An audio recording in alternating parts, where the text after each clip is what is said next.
ವಿಶ್ವ ಅವರಿದ್ದಾರೆ ಬಿಜೆಪಿ ವಕ್ತಾರರು. ಕ್ವಿಕ್ ಆಗಿ ಅವ್ರಿಗೆ ಪ್ರಶ್ನೆ ಕೇಳ್ಕೊಂಡು ವಾಪಸ್ ಬರ್ತೀನಿ. ಭರತ್ ಶೆಟ್ಟಿ ಹಾಗೆ ಕಾಶ್ಯಪ್ನವರ್ ಸರ್. ಮುನ್ ವಿಶ್ವ ಅವರೇ ನೋಡಿ, ಮುಖ್ಯಮಂತ್ರಿಗಳು ನಾನು ತೀರಾ ಹಿಂದಿನ ತಗೊಂಡ್ರೆ ನಿಮ್ಮ ಪಕ್ಷದ ಉದಾಹರಣೆ ಸಿಗುತ್ತೆ, ಬಟ್ ಕಣ್ಮುಂದೆ ಇರೋದಕ್ಕೆ ನಾನು ಉದಾಹರಣೆಯಾಗಿ ಮುಖ್ಯಮಂತ್ರಿಗಳದ್ದು ಹಾಗೆ ಬೈರತಿ ಸುರೇಶ್ ಅವ್ರು ತಗೊಳ್ತಿದ್ದೀನಿ. ವಿತ್ತ ಸಚಿವೆ ನಿರ್ಮಲಾ ಸೀತಾರಾಮನ್ ಅವರ ಬಗ್ಗೆ ಏನು ಮಾತನಾಡಿದ್ರು ಮುಖ್ಯಮಂತ್ರಿಗಳು ಇತ್ತೀಚೆಗೆ ಅನ್ನೋದು ಸೋಷಿಯಲ್ ಮೀಡಿಯಾದಲ್ಲೂ ವೈರಲ್ ಆಗಿದೆ, ಮಾಧ್ಯಮದಲ್ಲೂ ಕವರ್ ಆಗಿದೆ. ಇವತ್ತು ಬೈರತಿ ಸುರೇಶ್ ಅವರು ಕರಾವಳಿ ಬೆಂಕಿ ಈ ಥರದ ಪದವನ್ನು ಬಳಕೆ ಮಾಡುವ ಮೂಲಕ ಆ ಭಾಗದ ಜನರ ಹಾಗೆ ಆ ಭಾಗದ ಶಾಸಕರ, ಜನಪ್ರತಿನಿಧಿಗಳ, ಮತದಾರರ ಇದೆಲ್ಲರ ಭಾವನೆಗಳಿಗೆ ಧಕ್ಕೆ ತರಲಿಲ್ವಾ? ಇದು ದ್ವೇಷ ಅಲ್ವಾ? ಇವ್ರ ಮೇಲೂ ಕೂಡ ಕ್ರಮ ಆಗ್ಬೇಕಲ್ವಾ ನಾಳೆ ದಿನ? ನೋಡಿ ಸ್ಮಿತಾ, ಏನಾಗಿದೆ ಅಂತ ಹೇಳಿದ್ರೆ, ನಮ್ಮ ಶಾಸಕರು ಭರತ್ ಶೆಟ್ಟಿ ಅವರು ಹೇಳ್ದಂಗೆ ಆಲ್ರೆಡಿ BNSS ಎಲ್ಲ ಪ್ರಾವಿಷನ್ ಇದೆ. ಪ್ಲಸ್ ಸಂವಿಧಾನದಲ್ಲಿ ಆರ್ಟಿಕಲ್ 19(1) ನಿಮಗೆ ಎಕ್ಸೆಪ್ಷನ್ ಅಂತ ಬಂದಾಗ ಅಲ್ಲೂ ಇದೆ. ಇಟ್ ಈಸ್ ನಾಟ್ ನ್ಯೂ, ಗೊತ್ತಾಯ್ತಲ್ಲ. ಆದರೆ ಸ್ಪೆಸಿಫಿಕ್ ಆಗಿ ಇವ್ರು ಈ ಕಾನೂನು ತರ್ತಿರೋದನ್ನ ನೋಡಿದ್ರೆ, ತಿರ್ಗಾ ಕಳೆದ 2.5 ವರ್ಷದಿಂದ ಈ ಕಾಂಗ್ರೆಸ್ ಸರ್ಕಾರ ರಾಜ್ಯದಲ್ಲಿ ಅಧಿಕಾರಕ್ಕೆ ಬಂದಾಗ ನಡ್ಕೊಂಡಂತ ರೀತಿ ನೋಡಿದ್ರೆ, ರಾಜ್ಯದಲ್ಲಿ 1975 ಯಾವ ತುರ್ತು ಪರಿಸ್ಥಿತಿ ಘೋಷಣೆ ಮಾಡಲ್ಲ ಕಾಂಗ್ರೆಸ್ ಸರ್ಕಾರ, ಇಂದಿರಾ ಗಾಂಧಿ ಅವರು, ಅದಾಗ 50 ವರ್ಷ ಆಯ್ತು. 50 ವರ್ಷಕ್ಕೆ ಕೊಟ್ಟಂತ ಒಂದು ಗಿಫ್ಟ್ ತರ ಕಾಣಿಸ್ತಾ ಇದೆ. ಮತ್ತೊಮ್ಮೆ ತುರ್ತು ಪರಿಸ್ಥಿತಿ ಸ್ಥಾಪನೆ ಆಗಿದೆ ಅಂತಾನೆ ಹೇಳಬೇಕು. ಐ ವಿಲ್ ಟೆಲ್ ಯು, ಕಳೆದ 2.5 ವರ್ಷದಲ್ಲಿ ನೀವು ತಗೊಂಡ್ರೆ, ಈ ಕಾನೂನು ಬರೋದಕ್ಕಿಂತ ಮುಂಚೆನೇನೆ ಯಾವ ರೀತಿಯಾಗಿ ಹಿಂದೂ ಕಾರ್ಯಕರ್ತರು, BJP ಕಾರ್ಯಕರ್ತರು, ಸೋಷಿಯಲ್ ಮೀಡಿಯಾದವರು ಪತ್ರಕರ್ತರನ್ನ ಟಾರ್ಗೆಟ್ ಮಾಡಿ ಸುಳ್ಳು ಕೇಸ್ಗಳನ್ನ ದಾಖಲೆ ಮಾಡಿದ್ರು ಅಂದ್ರೆ, ಫಾರ್ ಎಕ್ಸಾಂಪಲ್ ಕಲಬುರಗಿನಲ್ಲಿ ನಿಮಗೆ ಲಕ್ಷ್ಮೀಕಾಂತ್ ಸ್ವಾದಿ ಅಂತ ಹೇಳ್ಬಿಟ್ಟು ಹಿಂದೂ ಜಾಗೃತಿ ವೇದಿಕೆ ಅಧ್ಯಕ್ಷರು, ಇವ್ರ ವಿಚಾರದಲ್ಲಿ ಇವ್ರು ಯಾವುದೋ ಒಂದು ಸಣ್ಣ ಕೇಸ್ ಇತ್ತು ಅಂತ ಹೇಳಿ, ಬೇರೆ ಏನೂ ಇಲ್ಲ ಇವ್ರ ಮೇಲೆ, ಇವ್ರು ಶ್ರೀರಾಮ್ ಸೇನಲ್ಲಿ ಇದ್ರು ಅಂತ ಹೇಳಿ ಇವ್ರನ್ನ ರೌಡಿ ಶೀಟರ್ ಪಟ್ಟಕ್ಕೆ ಸೇರಿಸ್ತಾರೆ. ಆಯ್ತಾ? ನೆಕ್ಸ್ಟ್ ಕಲ್ಲಡ್ಕ ಪ್ರಭಾಕರ್ ಭಟ್ರು ತ್ರಿವಳಿ ತಲಾಕ್ ವಿಚಾರದಲ್ಲಿ ಮಾತಾಡಿದ್ರು ಅಂತ ಹೇಳ್ಬಿಟ್ಟು ಅವ್ರ ಮೇಲೆ ಕೇಸ್ನ ಫೈಲ್ ಮಾಡ್ಬಿಟ್ಟು FIR ಫೈಲ್ ಮಾಡ್ತಾರೆ. ಇದಾದ ನಂತರ ದಕ್ಷಿಣ ಕನ್ನಡದಲ್ಲಿ ರೀಸೆಂಟ್ ಆಗಿ 36 ಜನರನ್ನ ಗಡೀಪಾರಿಗೆ ಶಿಫಾರಸ್ ಮಾಡ್ತಾರೆ. ಮಧ್ಯರಾತ್ರಿ ಮನೆಗಳಿಗೆ ಹೋಗಿ ಪೊಲೀಸರು, ಇನ್ಫ್ಯಾಕ್ಟ್ ರೈಟ್ಸೇ ಇಲ್ಲ, ಅವ್ರ ಮನೆ ಕದ ತಟ್ಟಿ ಅವ್ರ ಫ್ಯಾಮಿಲಿ ಮೆಂಬರ್ ಜೊತೆ ಫೋಟೋ ತೆಗೆಸ್ಕೊಂಡು ಅವ್ರಿಗೆ ಭಯ ಪಡಿಸ್ತಾರೆ. ಅಂದ್ರೆ ಯಾರೂ ಕೂಡ ಈ ಸರ್ಕಾರದ ವಿರುದ್ಧ ಮಾತನಾಡಬಾರ್ದು ಅಂತ ಹೇಳಿ. ಇದರ ಜೊತೆಗೆ ನೆಕ್ಸ್ಟ್ ಪಾಯಿಂಟ್, ಚಕ್ರವರ್ತಿ ಸೂಲಿಬೆಲೆ ಅವರು ಶಿವಮೊಗ್ಗದಲ್ಲಿ ಎಕ್ಸಾಮಿನೇಷನ್ ಬಗ್ಗೆ ಮಾತಾಡಬೇಕಾದ್ರೆ, ಸೋಮವಾರದಿಂದ ಗುರುವಾರದವರೆಗೂ ಬೆಳಗ್ಗೆ ಎಕ್ಸಾಮ್ ಇದೆ, ಶುಕ್ರವಾರ ಮಾತ್ರ ಯಾಕೆ ಮಧ್ಯಾಹ್ನ ಇಟ್ಟಿದ್ದೀರಾ, ಮತ್ತೆ ಶನಿವಾರ ಬೆಳಗ್ಗೆ ಇದೆ ಅಂತ ಹೇಳಿದಂತ ಒಂದು ವಿಚಾರಕ್ಕೆ ಅದು ಇವ್ರಿಗೆ ದ್ವೇಷ ಭಾಷಣ ಆಗುತ್ತೆ, ಅವ್ರ ಮೇಲೆ FIR ಆಗುತ್ತೆ. ನೆಕ್ಸ್ಟ್ ಪುನೀತ್ ಕೆರೆಹಳ್ಳಿ ಅವರ ಮೇಲೆ FIR ಆಗಿ ಅವರನ್ನ ರೌಡಿ ಶೀಟರ್ ಪಟ್ಟಿಗೆ ಸೇರಿಸಲಾಗುತ್ತೆ. ನೆಕ್ಸ್ಟ್ ನಮ್ಮ BJP ಕಾರ್ಯಕರ್ತ ವಿನಯ್ ಸೋಮಯ್ಯ ಅಂತ ಹೇಳಿ ವೀರಾಜಪೇಟೆ ಹುಡುಗ ಪೊನ್ನಣ್ಣನ ಒಂದು ಪ್ರಶ್ನೆ ಮಾಡಿದ್ರು ವಾಟ್ಸಪ್ ಅಲ್ಲಿ ಅಂತ ಹೇಳ್ಬಿಟ್ಟು ಮೈಸೂರಿನಲ್ಲಿ FIR ಆಗ್ಲಿಲ್ಲ ಅಂತ ಹೇಳ್ಬಿಟ್ಟು 3 ಸ್ಟೇಷನ್ ಹೋಗಿ FIR ಮಾಡಿ ಆತ ಕೊನೆಗೆ ಸೂಸೈಡ್ ಮಾಡ್ಕೊಂಡ್ಬಿಡ್ತಾನೆ. ಇದೆಲ್ಲ ಉದಾಹರಣೆ ಸರಿ, ಹಾಗಂತ ಇಷ್ಟು ಜನರ ಮೇಲೆ ಮಾತ್ರ ದಾಖಲಾಗಿಲ್ವಲ್ಲ ಪ್ರಕರಣ? BNS ಇದ್ದಾಗ್ಲೂ ಕೂಡ, ಅಂದ್ರೆ ಈ ಹೊಸ ಕಾನೂನು ಬರ್ಲಿಕ್ಕೆ ಮುಂಚೆ ಮುಸ್ಲಿಂ ಸಮುದಾಯದವ್ರ ಮೇಲೂ ಕೂಡ ದಾಖಲಾಗಿರ್ಬೋದು. ಉದಾಹರಣೆ ಇವರಿಬ್ರತೆ ಇರಬಹುದೇನೋ ನೋಡಿ. ಆಯ್ತಾ? ಇಷ್ಟ ಆಗುತ್ತೆ. ಇದಾದ ನಂತರ ನಿಮಗೆ ಈಗ ಭರತ್ ಶೆಟ್ಟಿ ಅವ್ರು ಹೇಳ್ದಂಗೆ ವಿಧಾನಸೌಧದ ಒಳಗಡೆ ಪಾಕಿಸ್ತಾನ್ ಜಿಂದಾಬಾದ್ ಅಂದವ್ರ ಬಗ್ಗೆ ಏನಾಯ್ತು ಅಂತ ಇವತ್ತಿನವರೆಗೂ ಗೊತ್ತಿಲ್ಲ. ಅದು ಹೇಟ್ ಸ್ಪೀಚ್ ಅಲ್ವೇ ಅಲ್ಲ. ತಿರ್ಗಾ ಐವಾನ್ ಡಿಸಾಜ್ ಅವರು ಬಾಂಗ್ಲಾದೇಶದ ಮಾದರಿ ಒಂದು ಏನ್ ಹೇಳ್ತಾರೆ ಗಲಾಟೆ ಮಾಡುತ್ತೆ ಕರ್ನಾಟಕದಲ್ಲಿ ಈ ತರ ಮಾತಾಡ್ರೆ ಅಂತ ಹೇಳ್ತಾರೆ. ಅವ್ರ ಬಗ್ಗೆ ಏನು ಕ್ರಮ ಕೈಗೊಂಡಿಲ್ಲ. BK ಹರಿಪ್ರಸಾದ್ ಅವರು ನಿಮ್ಗೆ ರಾಮ ಮಂದಿರ ಉದ್ಘಾಟನೆ ಆದ 1 ವರ್ಷದ ಒಂದು ಸಂಭ್ರಮಾಚರಣೆ ಸಮಯದಲ್ಲಿ ಗೋಧ್ರಾ ಮಾದರಿ ಒಂದು ಗಲಾಟೆ ಆಗ್ಬೋದು ಕರ್ನಾಟಕದಲ್ಲಿ ಅಂತ ಹೇಳ್ತಾರೆ. ಅವಾಗ ಅವ್ರ ಮೇಲೆ ಏನೂ ನಿಮ್ಗೆ ಕ್ರಮ ಕೈಗೊಳ್ಳಿಲ್ಲ, ಅದು ಹೇಟ್ ಸ್ಪೀಚ್ ಆಗ್ಲೇ ಇಲ್ಲ. ಅಷ್ಟೇ ಯಾಕೆ, ಧರ್ಮಸ್ಥಳದ ಪ್ರಕರಣದಲ್ಲಿ ಸಮೀರ ಅನ್ನೋ ಯುವಕ ಒಂದು ವಿಡಿಯೋ ಮಾಡಿ ಅವನು ಯಾವ ರೀತಿ ಮಾತಾಡ್ತಾನೆ, ಯಾವ ರೀತಿ ಪ್ರಚೋದನೆಗೊಳಪಡ್ತಾನೆ ಎಲ್ಲಾರನು ಅಂತ ಹೇಳಿದ್ರೆ ಅಷ್ಟು ಕೆಟ್ಟದಾಗಿ ನಡ್ಕೊಳ್ತಾನೆ. ಆತನ ಹೆಸರು ಮೊನ್ನೆ ಸಲ್ಲಿಸಿದಂತ SIT ಚಾರ್ಜ್ ಶೀಟ್ ಅಲ್ಲಿ ಇಲ್ವೇ ಇಲ್ಲ. ಸೊ ಈ ರೀತಿಯಾಗಿ ನೀವು ಸೆಲೆಕ್ಟಿವ್ ಆಗಿ ಹಿಂದೂ ಕಾರ್ಯಕರ್ತರನ್ನ, BJP ಕಾರ್ಯಕರ್ತರನ್ನ, ಕೆಲವೊಂದಷ್ಟು ಪತ್ರಕರ್ತರನ್ನ ಸೋಷಿಯಲ್ ಮೀಡಿಯಾದಲ್ಲಿ ಮಾತಾಡೋರ ಮೇಲೆ ನೀವು ಈಗ ಆಲ್ರೆಡಿ ಈ ಕಾನೂನು ಬರಕ್ಕಿಂತ ಮುಂಚೆನೆ ಕೇಸ್ ಹಾಕಿ FIR ಫೈಲ್ ಮಾಡಿ ಅವ್ರ ಬಾಯಿ ಮುಚ್ಚಿದ್ದೀರಾ. ಈ ಕಾನೂನ ತಂದು ತಿರ್ಗಾ ಫರ್ದರ್ ಮುಂದೆ ಹೋಗಿ ಯಾರೂ ಕೂಡ ಈ ಸರ್ಕಾರವನ್ನ ಪ್ರಶ್ನೆ ಮಾಡಬಾರ್ದು, ಯಾರೂ ಕೂಡ ಕೇಳಬಾರ್ದು, ಮುಖ್ಯಮಂತ್ರಿಗಳನ್ನ ಪ್ರಶ್ನೆ ಮಾಡಬಾರ್ದು, ಪ್ರಿಯಾಂಕ್ ಖರ್ಗೆ ಅವ್ರನ್ನ ಪ್ರಶ್ನೆ ಮಾಡಬಾರ್ದು. ಅಷ್ಟೇ ಯಾಕೆ, ನಿಮಗೂ ನಾನು ಹೇಳ್ತೀನಿ, ಪತ್ರಕರ್ತರಾಗಿ ಆಂಕರ್ ಆಗಿ ನಿಮ್ಮ ಮೇಲೂ ಸಹ ಕೇಸ್ ಬೀಳ್ಬೋದು. ನೀವು ಟಿವಿಲಿ ಕುತ್ಕೊಂಡು ಏನಾರು ಮಾತಾಡಿದ್ರೆ ದಯವಿಟ್ಟು ನೀವು ಹುಷಾರಾಗಿರಿ. ಅದೇ ಆತಂಕವನ್ನ ನರಸಿಂಹ ಅವರಿದ್ದಾರೆ ಬಿಜೆಪಿ ವಕ್ತಾರರು. ಕ್ವಿಕ್ ಆಗಿ ಅವ್ರಿಗೆ ಪ್ರಶ್ನೆ ಕೇಳ್ಕೊಂಡು ವಾಪಸ್ ಬರ್ತೀನಿ.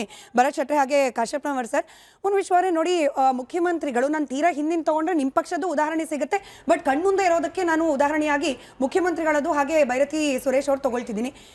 ವಿತ್ತ ಸಚಿವೆ ನಿರ್ಮಲಾ ಸೀತಾರಾಮನ್ ಅವರ ಬಗ್ಗೆ ಏನು ಮಾತನಾಡಿದ್ರು ಮುಖ್ಯಮಂತ್ರಿಗಳು ಇತ್ತೀಚೆಗೆ ಅನ್ನೋದು ಸೋಷಿಯಲ್ ಮೀಡಿಯಾದಲ್ಲೂ ವೈರಲ್ ಆಗಿದೆ, ಮಾಧ್ಯಮದಲ್ಲೂ ಕವರ್ ಆಗಿದೆ.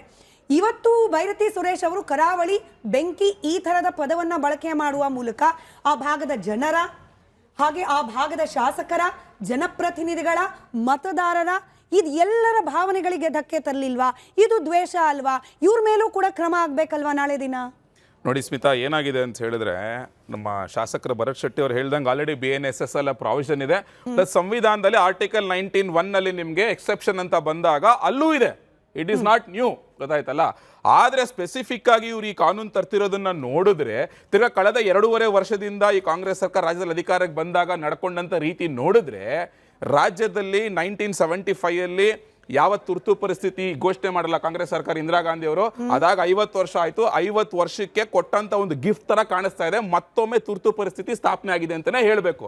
ಐ ವಿಲ್ ಟೆಲ್ ಯು, ಕಳೆದ 2.5 ವರ್ಷದಲ್ಲಿ ನೀವು ತಗೊಂಡ್ರೆ, ಈ ಕಾನೂನು ಬರೋದಕ್ಕಿಂತ ಮುಂಚೆನೇನೆ ಯಾವ ರೀತಿಯಾಗಿ ಹಿಂದೂ ಕಾರ್ಯಕರ್ತರು, BJP ಕಾರ್ಯಕರ್ತರು, ಸೋಷಿಯಲ್ ಮೀಡಿಯಾದವರು ಪತ್ರಕರ್ತರನ್ನ ಟಾರ್ಗೆಟ್ ಮಾಡಿ ಸುಳ್ಳು ಕೇಸ್ಗಳನ್ನ ದಾಖಲೆ ಮಾಡಿದ್ರು ಅಂದ್ರೆ, ಫಾರ್ ಎಕ್ಸಾಂಪಲ್ ಕಲಬುರಗಿನಲ್ಲಿ ನಿಮಗೆ ಲಕ್ಷ್ಮೀಕಾಂತ್ ಸ್ವಾದಿ ಅಂತ ಹೇಳ್ಬಿಟ್ಟು ಹಿಂದೂ ಜಾಗೃತಿ ವೇದಿಕೆ ಅಧ್ಯಕ್ಷರು, ಇವ್ರ ವಿಚಾರದಲ್ಲಿ ಇವ್ರು ಯಾವುದೋ ಒಂದು ಸಣ್ಣ ಕೇಸ್ ಇತ್ತು ಅಂತ ಹೇಳಿ, ಬೇರೆ ಏನೂ ಇಲ್ಲ ಇವ್ರ ಮೇಲೆ, ಇವ್ರು ಶ್ರೀರಾಮ್ ಸೇನಲ್ಲಿ ಇದ್ರು ಅಂತ ಹೇಳಿ ಇವ್ರನ್ನ ರೌಡಿ ಶೀಟರ್ ಪಟ್ಟಕ್ಕೆ ಸೇರಿಸ್ತಾರೆ. ಆಯ್ತಾ? ನೆಕ್ಸ್ಟ್ ಕಲ್ಲಡ್ಕ ಪ್ರಭಾಕರ್ ಭಟ್ರು ತ್ರಿವಳಿ ತಲಾಕ್ ವಿಚಾರದಲ್ಲಿ ಮಾತಾಡಿದ್ರು ಅಂತ ಹೇಳ್ಬಿಟ್ಟು ಅವ್ರ ಮೇಲೆ ಕೇಸ್ನ ಫೈಲ್ ಮಾಡ್ಬಿಟ್ಟು FIR ಫೈಲ್ ಮಾಡ್ತಾರೆ. ಇದಾದ ನಂತರ ದಕ್ಷಿಣ ಕನ್ನಡದಲ್ಲಿ ರೀಸೆಂಟ್ ಆಗಿ 36 ಜನರನ್ನ ಗಡೀಪಾರಿಗೆ ಶಿಫಾರಸ್ ಮಾಡ್ತಾರೆ. ಮಧ್ಯರಾತ್ರಿ ಮನೆಗಳಿಗೆ ಹೋಗಿ ಪೊಲೀಸರು, ಇನ್ಫ್ಯಾಕ್ಟ್ ರೈಟ್ಸೇ ಇಲ್ಲ, ಅವ್ರ ಮನೆ ಕದ ತಟ್ಟಿ ಅವ್ರ ಫ್ಯಾಮಿಲಿ ಮೆಂಬರ್ ಜೊತೆ ಫೋಟೋ ತೆಗೆಸ್ಕೊಂಡು ಅವ್ರಿಗೆ ಭಯ ಪಡಿಸ್ತಾರೆ. ಅಂದ್ರೆ ಯಾರೂ ಕೂಡ ಈ ಸರ್ಕಾರದ ವಿರುದ್ಧ ಮಾತನಾಡಬಾರ್ದು ಅಂತ ಹೇಳಿ.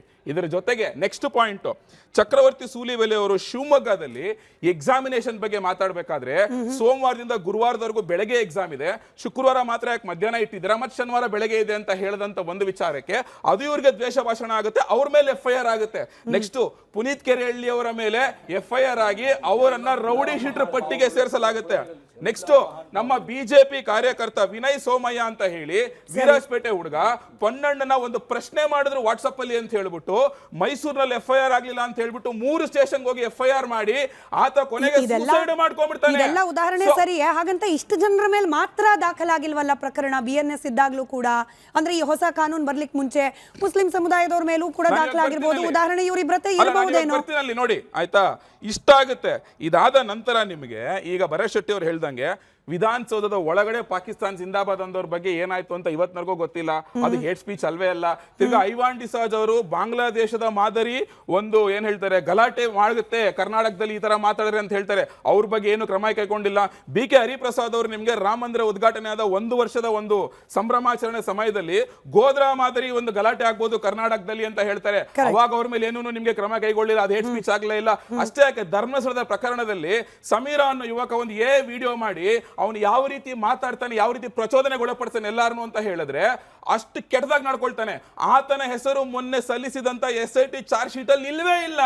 ಸೊ ಈ ರೀತಿಯಾಗಿ ನೀವು ಸೆಲೆಕ್ಟಿವ್ ಆಗಿ ಹಿಂದೂ ಕಾರ್ಯಕರ್ತರನ್ನ, BJP ಕಾರ್ಯಕರ್ತರನ್ನ, ಕೆಲವೊಂದಷ್ಟು ಪತ್ರಕರ್ತರನ್ನ ಸೋಷಿಯಲ್ ಮೀಡಿಯಾದಲ್ಲಿ ಮಾತಾಡೋರ ಮೇಲೆ ನೀವು ಈಗ ಆಲ್ರೆಡಿ ಈ ಕಾನೂನು ಬರಕ್ಕಿಂತ ಮುಂಚೆನೆ ಕೇಸ್ ಹಾಕಿ FIR ಫೈಲ್ ಮಾಡಿ ಅವ್ರ ಬಾಯಿ ಮುಚ್ಚಿದ್ದೀರಾ.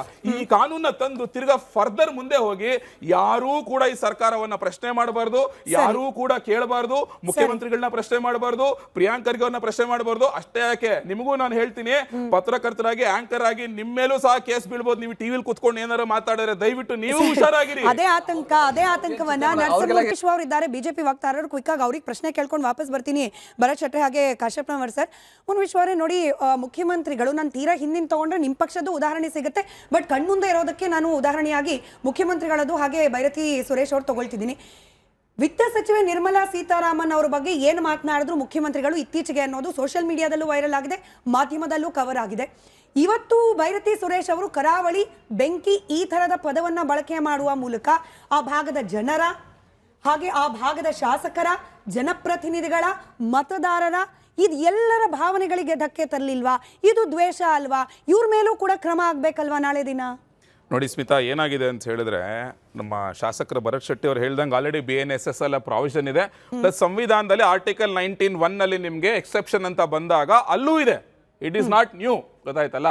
ಆದರೆ ಸ್ಪೆಸಿಫಿಕ್ ಆಗಿ ಇವ್ರು ಈ ಕಾನೂನು ತರ್ತಿರೋದನ್ನ ನೋಡಿದ್ರೆ, ತಿರ್ಗಾ ಕಳೆದ 2.5 ವರ್ಷದಿಂದ ಈ ಕಾಂಗ್ರೆಸ್ ಸರ್ಕಾರ ರಾಜ್ಯದಲ್ಲಿ ಅಧಿಕಾರಕ್ಕೆ ಬಂದಾಗ ನಡ್ಕೊಂಡಂತ ರೀತಿ ನೋಡಿದ್ರೆ, ರಾಜ್ಯದಲ್ಲಿ 1975 ಯಾವ ತುರ್ತು ಪರಿಸ್ಥಿತಿ ಘೋಷಣೆ ಮಾಡಲ್ಲ ಕಾಂಗ್ರೆಸ್ ಸರ್ಕಾರ, ಇಂದಿರಾ ಗಾಂಧಿ ಅವರು